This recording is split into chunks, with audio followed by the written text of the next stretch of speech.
The rise of Augustus was not simply the dawn of an empire, it was a struggle for survival. Rome's enemies lurked on every frontier, waiting for a moment of weakness.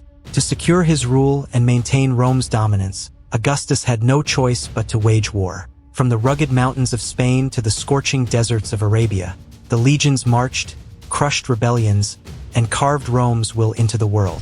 After the chaos of civil war, Rome's expansion was not just about power, it was about stability. Conquering new lands meant securing borders, controlling resources, and most importantly, rewarding the legions that had fought for Augustus.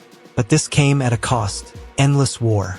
One of Rome's greatest challenges lay in the north. Marcus Licinius Crassus, a general hungry for glory, was sent to subdue the Bastarnae in Moesia.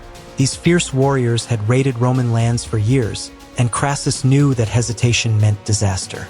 He launched a brutal offensive, forcing the Bastarnae to retreat. But retreat was not an option. Crassus pursued them relentlessly, crushing their army and personally slaying their king, Deldo, in single combat. Yet the fight was far from over. Crassus turned south, where the Thracians, fierce mountain warriors, were rising in revolt. The legions clashed with them in bloody skirmishes, but winter forced Crassus to halt his campaign. He spent the cold months plotting, waiting, preparing. When spring arrived, he unleashed his forces once more, shattering the Thracians and expanding Rome's grip over the region. But victory had its price. Augustus, ever wary of ambitious generals, saw Crassus as a potential threat. Despite his triumphs, Crassus found his political career quietly stifled. The emperor would not tolerate rivals. Despite Augustus' claim to have ushered in the Pax Romana, Rome was anything but peaceful. Rebellions flared across the empire. In Egypt, Spain, and the Danube, uprisings threatened Rome's authority. And so the legions marched once again. In Gaul, Marcus Valerius Messala Corvinus crushed the Aquitani, earning himself a triumph. But in Spain, Augustus himself led a campaign to bring the Cantabri and Astures to heel. These tribes had resisted Roman rule for decades, waging a brutal guerrilla war from the mountains. The legions struggled against ambushes, surprise attacks, and a relentless enemy who knew the land far better than they did. Yet Augustus was not just a conqueror, he was a strategist. He understood the power of fear and mercy. When the notorious bandit Coracata, a symbol of resistance, was captured, Augustus shocked the world. Rather than executing him, he granted him a pardon.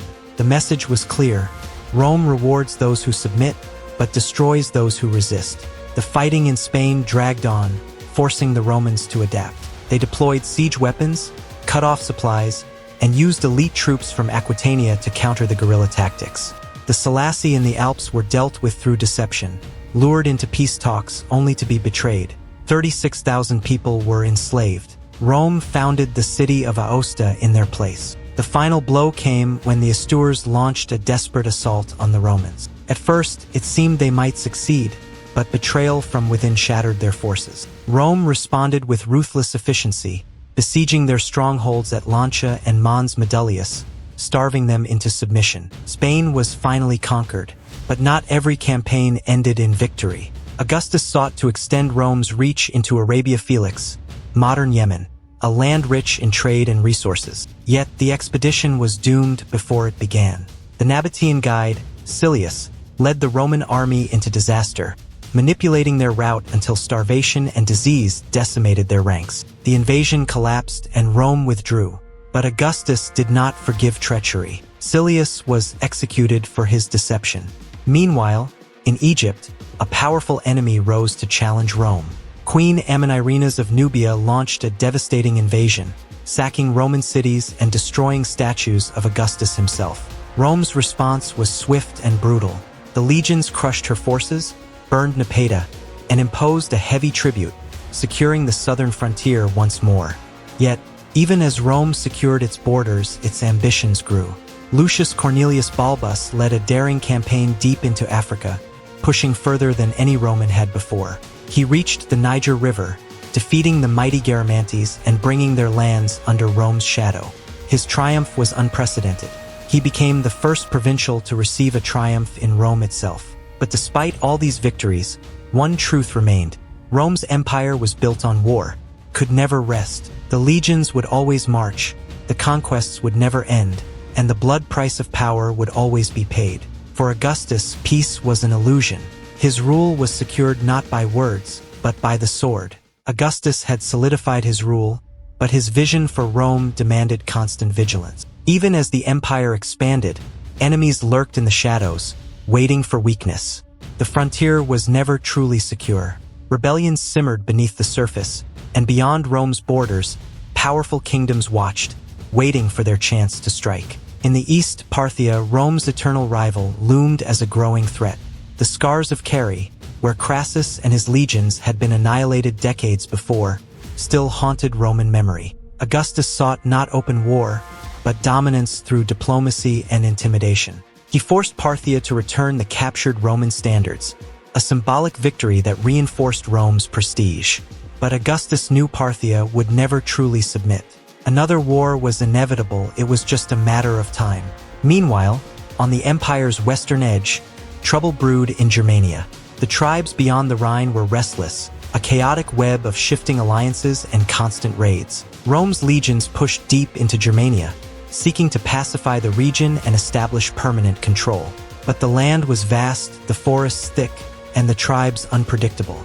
Rome did not yet realize that this frontier would become its most dangerous battleground. Even within the empire, not all threats came from external enemies. Some came from within Augustus' own bloodline. The emperor's quest for an heir was proving to be his greatest struggle. His nephew and intended successor, Marcellus, died suddenly. Some whispered that Livia, Augustus' wife, had a hand in it, clearing the path for her own son, Tiberius. Others believed fate itself had cursed Augustus' bloodline.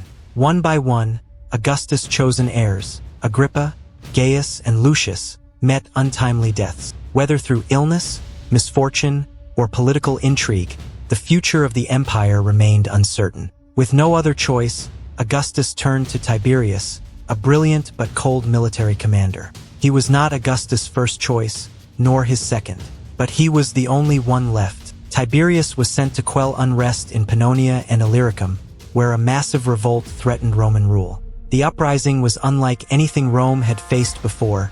200,000 warriors from multiple tribes united against the empire. They struck fast, overwhelming Roman garrisons and forcing the legions into retreat. It was a test of Rome's endurance. Tiberius, methodical and ruthless, did not rush to meet the enemy in open battle. Instead, he waged a war of attrition, starving them, ambushing them, and crushing them piece by piece. After 3 long years, the rebellion was finally crushed, and Rome's grip on the Balkans was secured once more. But this was only a prelude to the disaster that awaited in the forests of Germania. Augustus, believing the region to be pacified, entrusted the governorship to Publius Quinctilius Varus. Varus, arrogant and blind to the reality of Germanic warfare, dismissed warnings that a rebellion was brewing. He marched deep into enemy territory, unaware that he was walking into a trap. The mastermind behind the rebellion was Arminius, a Germanic prince who had once served in the Roman army. He knew the tactics, the formations, and the weaknesses of the legions. Playing the role of a loyal ally, he led Varus into the Teutoburg forest, where 3 entire Roman legions were ambushed and annihilated. 20,000 soldiers were slaughtered. Their bodies were left to rot, their standards taken as trophies. Rome had not suffered such a catastrophe since Crassus' defeat at Carrhae. The news shattered Augustus. It is said that for weeks, he wandered his palace, striking his head against the walls, crying, "Varus, give me back my legions." The loss of Germania was a wound that would never fully heal. Augustus abandoned plans for conquest beyond the Rhine. Rome would never again attempt to control Germania. Despite this tragedy, Augustus' reign endured. He had built an empire that stretched from Britain to Syria, from the sands of Egypt to the Alps. He had survived civil wars, rebellions, and betrayals. But time was relentless, and even Rome's first emperor was not immortal. In 14 CE, Augustus died. Some say it was natural causes. Others believe Livia had poisoned him to ensure Tiberius' succession. Whatever the truth, Augustus left behind a legacy unmatched in Roman history. He had transformed a republic torn apart by civil war into the most powerful empire the world had ever seen.